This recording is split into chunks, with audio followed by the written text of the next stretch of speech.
Hi, this is Claire, and today, instead of going to project analysis and looking at the entire project as a whole and doing a 1-hour video, I'm going to deep dive a little bit, sharing with you some recommendations that I have in the post-launch segment. So today, if you're still in the market looking for something out there, and you're still going through the balloting process and are not getting so good queue numbers, there might be a bit of recalibration you need to do, understand what is your budget at this point of time, and then looking at what are the options in the post-launch market that might be a good investment as well. Because ever since October, November last year, right, we've seen a lot of hype about the new launches with Namba Grove, with EOK, Chuan Park as well. And then subsequently, you see a lot of successful launches that has been happening since October all the way until now, right? So it's been almost half a year now. And if you still look out somewhere in the market just looking for good deals here, I hope this video helps you. So in the next few videos, I'll be doing a few more based on your budget. 2.6, I will do a 2 million one, 2.6 million, 3 million, 3.5. What exactly can you get and what's the best deal out there? Okay, so we'll deep dive right now here. Today, we're going to cover at 2.6 million, what is a good product you can get out there. Okay, but before that, I'll be laying out some parameters for you guys to understand. So these are the parameters here. Units are exactly, the exact unit is available at this point of filming. When the video launches, maybe some of the units have been taken up by then, but hopefully there'll be something still left for you to choose from. These units that I have chosen and handpicked them based on whatever analysis that I have done, they are post-launch, in the post-launch phase. So that also means that your TOP will be earlier. If you guys have worked with me before, you know that I'm a relatively safe person. So in a sense where in terms of recommending a product, I would choose something that of minimal risk. The fourth point here is that cheap doesn't mean good. In the next couple of slides, I will share with you why cheap doesn't mean good. I'm pointing out safe buys here as compared to the other options that you have that are available. For example, if today you're looking at something that is 2.6 million, it's a big project, there have been units that have transacted way higher than this current price at the moment already, then I would consider it's quite a relatively safe buy as compared to, for example, if you're looking at something that only has 40 units, not near MRT, there are no good right attributes for you to be able to potentially command a higher price in future, then I would say something that is safer, like the first scenario where it's a bigger project, there's MRT and all that, then that will make more sense from a future demand perspective.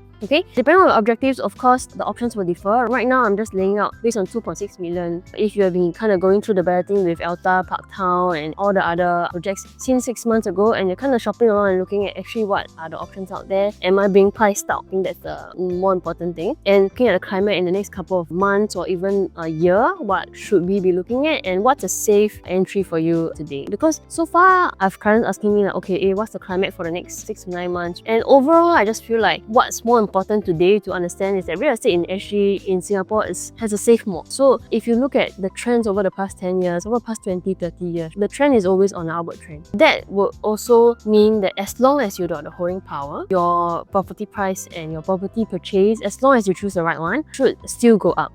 So I think that's the main point in today's climate that we want to understand. So based on that, I've decided to come up with this whole series of, based on the particular budget, what can you choose from and what's the best option out there. And all this is backed up by some analysis that I will share based on the current budget. So please look out for my next videos. If you want, like, subscribe, and you can get notifications for the future videos based on different budgets that you're looking at. Okay, on the fourth point that I mentioned just now, I mentioned that cheap doesn't mean good, right? So here in this slide, right, what it has showed is that back in 2020, after circuit breaker and all that, the M at Bugis, that area, actually sold 70% of the units, 360 units at that point of time, and units there were sold at about 2,450 per square foot. If I don't remember wrongly, there were units that are selling at 2001, 2000. From a city perspective, from a Bugis, from a District 7 perspective, it sounds very, very cheap because there are projects that are Midtown Bay, Midtown Modern that were selling all the way up to 3,005 per square foot. So from that point of view, actually the end sounds very, very cheap. And you see that actually Midtown Bay recently has also hit a per square foot of $4,000. But if today you look at the M here, they sold at a price that's considered quite undervalued. But you see the number of units that are on sale right now, the number of units that are on rent right now, they are quite a lot. So I've tried selling one of the studio units, like the smaller studio unit, tried renting it out as well, but the competition is really, really high, and not many people at this point of time, locals especially, because the locals have been driving the demand over the past few years, right? Not a lot of locals would aspire to want to live there. One, there's not much schools, there is connectivity to consider from, but in terms of living in the area, I think at this point of time, locals do not looking to really be in the city center, but more of outskirts, right? That's why you see in the OCR region, the RCR region, the prices have gone up quite a lot. They have been the one that is attributing to the 28% rise in prices over the past 3 years. So what does this mean for you? I would think that even though it's something cheap, for example, if you have heard just 1.5 months ago, one Burnham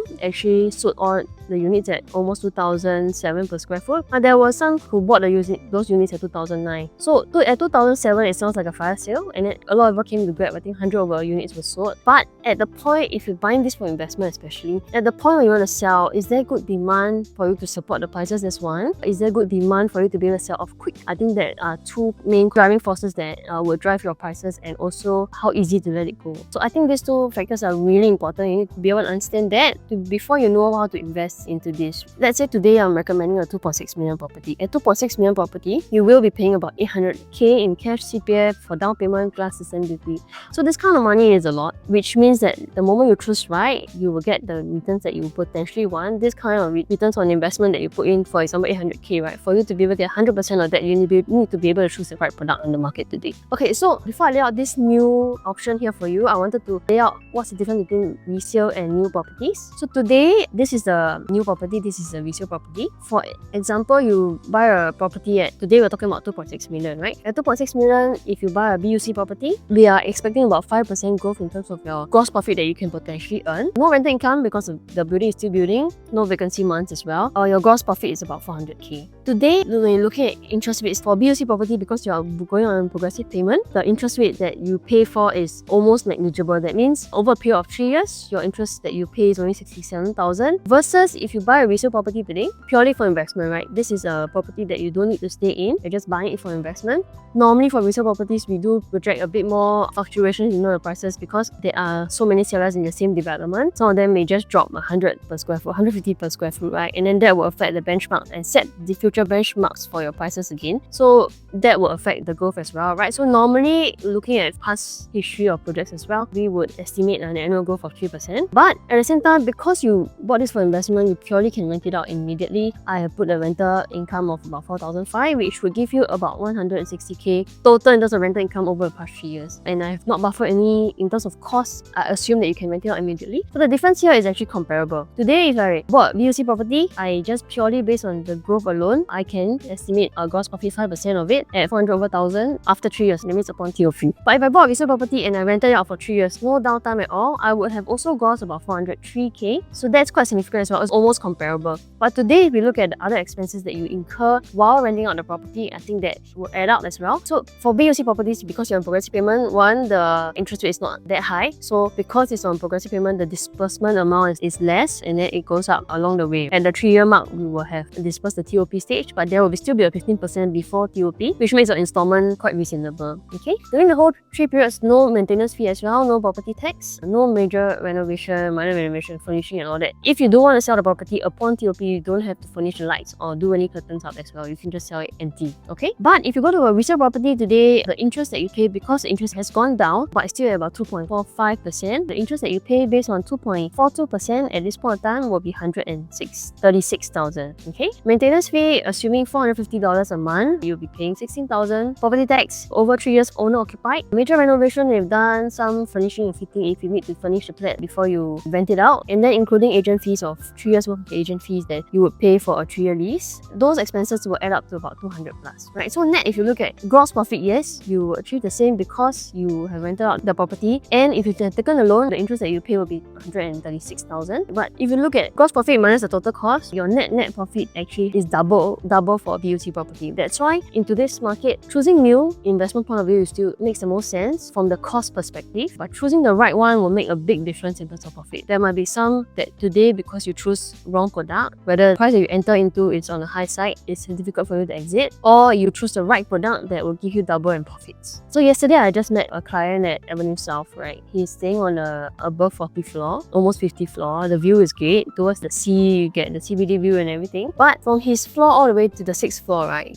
the price that he paid for the high floor, right, is almost $1 million for the same floor plate. So of course, the one on the lower floor will make more, right? And if you've seen my other videos, I have also shared this whole developer insights where you talk about phase 1, phase 2, phase 3. The people buying low floor would more than likely secure that safe entry price versus somebody who bought a super high floor at a lot of difference, right? So you look at Alta, look at Ori, they're all high-rise developments. The difference for a normal 3-bedder can be 300 over 1,000 from the first floor all the way to the 4th year floor. So that will eat into a little bit of your profits as well, because your lower floor guy can potentially just sell at your price, which the market has already accepted, to be able to make a decent profit. But for you, you need to be able to cover a bit more to see proper profits. So that's why, yes, now that we've established that new makes more sense from a cost perspective and from a net profit perspective, but choosing the right one is still very important. So that's why I thought this will help give some ideas or some solutions for you to just purely based on the budget that you're thinking about, what options do you have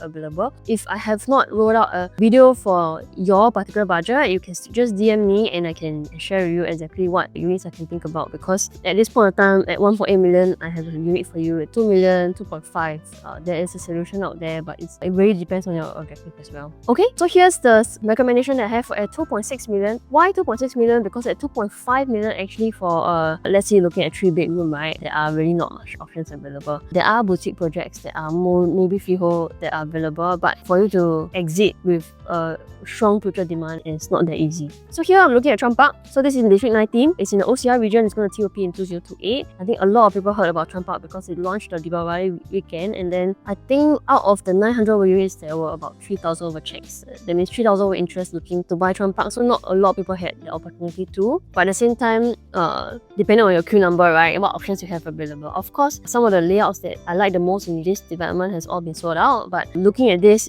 point of time where a lot of other launches have launched as well, the pricing and all that, I think this is still something to look at. And some people have already kind of gone past Chuan Park altogether, right? Never really think about there's still options available in the market on a post-launch point of view, so that I don't keep going through the balloting process and not being able to get an ideal unit that I want. So this is Chuan Park. What I'm recommending here is on Stack 42. We have the 3-bedroom at 1023 square feet. They're going in a range of about 2.6-ish, a bit outside of the 2.6 range. So 2.64, second floor is the cheapest unit that you can look at. So in the next couple of slides, I'll be laying out why exactly this is something that I will recommend with proper justifications, and you can agree, disagree, you can sound me on some of these ideas that I'm thinking about as well, and then we can also discuss. But this is what I would recommend at this point in time. 3 bedrooms at Chuan Park, the range is mostly 936 all the way to 1507. So you see that primarily the units are all 3-bedroom. But you see the difference is here. Okay, so ignore the 1001, all this, because there's only 5 units and they are more the penthouse units. But there is a 900 plus range, there is a 1000 plus range, and then it hops straight to 1002, all the way to 1005, 1004. Then we have the 4-bed, small units of 4-bed and 5-bed, but they're all sold out now. If you look at the layout, why I talk about splitting this into 900 to 1000 to 1000 plus is because you see that the layout and the price difference, the price is different. Okay, so let's talk about the layout first. 1023 is the one that I'm recommending, right? You want to go in, there's a little foyer that gives you a bit of privacy. There's a living dining area that is 5.3 meters. You've got 3 bedrooms and 2 bathrooms and 1 WC. Okay, so it's a functional layout. In terms of kitchen wise, if you see projects like Lentor Mansion, you realize that actually you don't need such a big kitchen. The kitchen space is really just for purely cooking part that you need, and then most of it is in the living dining area. So this is a 32 square meters living dining area, which is pretty decent. 3-meter living dining area. It's nothing that is extraordinary, but also not under compromise in the sense, okay? But what I want to point you to is this thing, the home shelter. So in this case, if today you're looking at something in the 1000 range, you need a 3-bedroom and you have a helper. This home shelter continues to bifold door, right? But the length of this is 2.2 meters. A single bed mattress is, without you needing to customize it, is 1.9 meters. So this can actually fit a helper. You can put some storage below and on top for you to have the storage needs as well. So this layout actually fits quite well for a helper. But if you look at the 1033, the reason why the 1033 was sold very well because down here they have a 3.7 living dining width. So in this case, you can put a dining table here. You don't really compromise the walking space. space as well. They also have a home shelter, 2 toilets, 3 bedrooms, and also 1 WC here. The kitchen size is about the same, I would say. The length is slightly longer for the 1033. But in this case, you realize that actually, if you are a profile of a helper, right, this would not be able to fit a helper that much because of the shape of the home shelter. So this is 1.8 to 1.5. For you to be able to fit a bed in there comfortably, single size bed is impossible. Okay, you will need to be able to customize it. So I do see some merit in this particular layout, because then you know that from a visualization standpoint, you can fit a helper and still be able to stay in a 3-bedroom comfortably with whatever budget that you're looking at the point of time. In terms of stack and facing, right, some of them, a particular layout will give you maybe a better facing, or that's why the price disparity is there, and all the other factors about having a premium facing and all that. But if you look at the 1023 layout versus the 1033 layout, actually there's no significant better facing in that sense, okay? So you see these 3 circles, black circles over here. These are the 1023, 1033 side by side, okay? There are 1, 2, 3 of them, all side by side. There's only one 1023 unit that faces stack 3 over here, faces the pool, okay? So these are mostly sold out right now because the units there, I mean, for pool facing, they are slightly a bit better, but all of them are also facing over here. So when it hits the resale market one day eventually, the people that I will be selling will be primarily the ones facing outside here. And the stack that I am recommending is over here on stack 42. There are some on stack 31 as well, but the rest is mostly sold out. The one facing the pool is already sold out. So out of these units over here, the chances of maybe you get 1 or 2 on the market, right? But then you get 1 or 2 here, 1 or 2 here selling in the market, that is 6 units versus 2 units over there. So in terms of looking at the full competition over there, I don't have units that are significantly better facing here, for example, or facing out there towards the landed, for example. So in terms of competition, you don't have to worry that much. Now, most importantly, look at price. What I was sharing with you just now was there is a 900 plus one, there is a 1000 plus one, and then it hops straight to 1200, okay? So for the 958, the highest done is, look at Quantum today, 2.4425 million. You look at the 1023, the highest done is already 2.769, and you're coming in at about 2.65. 10233, not too bad layout as well. The highest done is 2.716. And then when we hop straight to the 1209 square feet, the lowest done is actually 3 million. So from here to here, actually you see the difference. And from the unit that I'm recommending over here versus the unit over here, lowest done is actually almost 400k difference. So the price gap is significantly there. Okay, for 1023, highest done is actually 3.265 million, so it's very way above the 3 million mark already. So you're coming in at 2.65 million, which is the units that I'm recommending here. There is a good 120k cushion from the same unit type, that means the 1023, 1033, and there is a 600k buffer from your next tier, from the highest done. So from the unit that I'm recommending today versus all the way to the highest done for the next tier unit, there is a 600k difference. So in this case, if you look at the pricing that I just talked about, it's 120k here, and versus here and to here is about 615k difference. Why do I want to compare to the next tier? Is really because of this. And I've shared this a couple of times over some of my videos as well. Affordability gap and exit strategy is important. You want to be able to have a strong demand of people coming in to buy your unit at the profit that you want to get 3 years down the road. Okay, so today, if let's say highest done here 1023 square feet, let's say I'm the buyer who bought the highest at 2.769, I would want to be able to exit at about 3.1 million. If I had bought the 12 something one, the highest done at 3.265 million, I would want to exit at least 3.5. If today we look at the average 4-room BTO price, which maybe your future demand most likely coming from Bidadari, that's why Ulay Residences Jadescape Park Corner is doing so well in terms of profit and still moving upwards. It's because the demand around the area is strong. If you look at average 4-room BTO price in up-and-coming estates, these buyers will have bought it at 530k. Today, average 4-room selling price, maybe 3 years on might be a bit higher, but I conservatively 1.1 million. I would have this amount of profits, I would have accumulated this amount of CPF, and maybe I've already paid off 150k worth of loan. That will give me estimated proceeds of 900k. If today there is a profile that wants to upgrade, or maybe they want to buy for a reason for school for kids, right?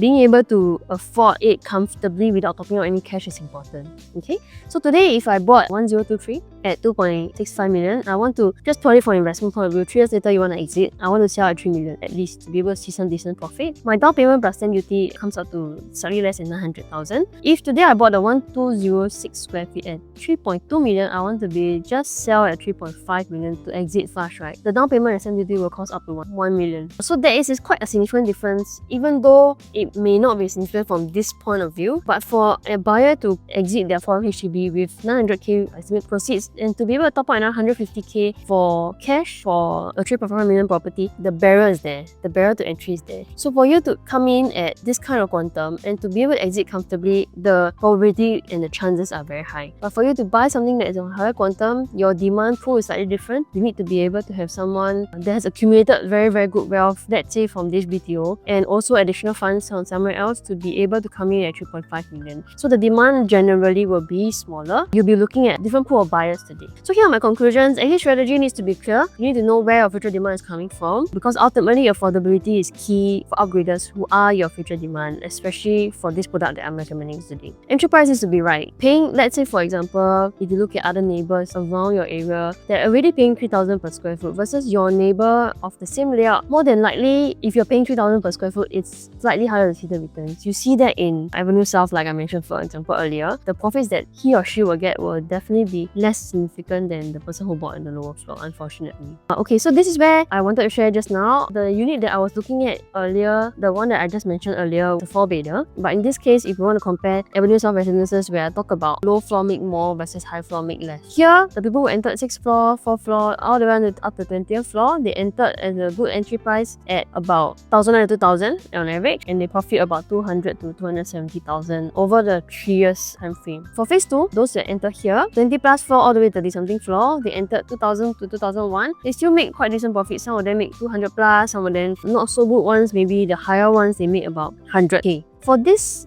one will be split into this particular phase, right? The people who entered here at 2003 to 2004 at a very, very high floor, yes, even though the view might be good, but the profits that you see for the same holding period is always lesser. And that's also because at this point of time, at the point of this sale, which is last year 2004, there aren't many people who can absorb the price that you want. So you see that the purchase PSF versus the sale PSF is actually very, very close. That's why the profit is much lesser. Okay, so you see the difference in phase 1, phase 2, and phase 3. And in this case, why I recommend low floor is because the entry price is safer, because there is a significant gap between the low floor and high floor, and that's why entering at the right price and the right development is very important. Okay, so for example, look at this Coppa and Newton. Those people who entered 4th floor, 5th floor, they have made about 100 plus, almost 200k profit. Those people enter higher at almost 200k more expensive from just 10 floors, they have made about significantly lower. It's about 100. So they want a low floor, pay cheaper, and then make more profit, and high floor paying more but make less profit. In this case, 3 side residences, 1st floor, same stack to 20th floor. Yes, the 20th floor may have a better view, but because this is 250k more expensive for 19th floor difference, the low floor actually make more. Okay, so that's why I'm quite an advocate for low floor units as long as it's not a bad facing. Once it's a bad facing, then that might affect like people coming in to buy, right? So these units that I'm recommending right now today are safer buys. For each unit that I'm recommending based on the particular budget, there will be justification behind it that I will share. So I hope that gives you some clarity on what to choose from. But if you do really want to zoom down on exact unit type that you want to choose, you can reach out to me and then we can work it out from there in terms of choosing the right unit.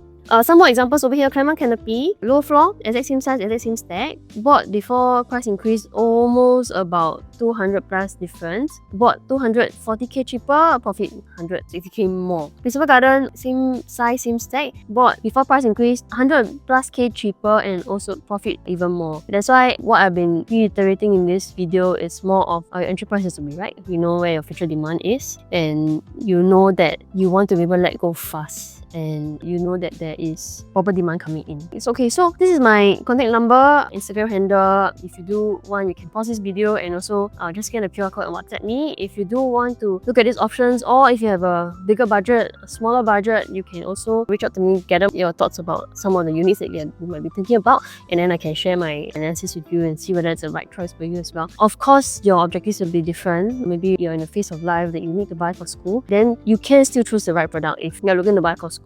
Versus if you just purely for investment, 3 years time frame, 5 years time frame, then there are options out in the market that will be worth the returns on investment that you put in, right? So feel free to reach out to me if you need any advice, and then please look out for my videos for the other recommendations that I might have based on the different budgets as well. Okay, thank you. Bye.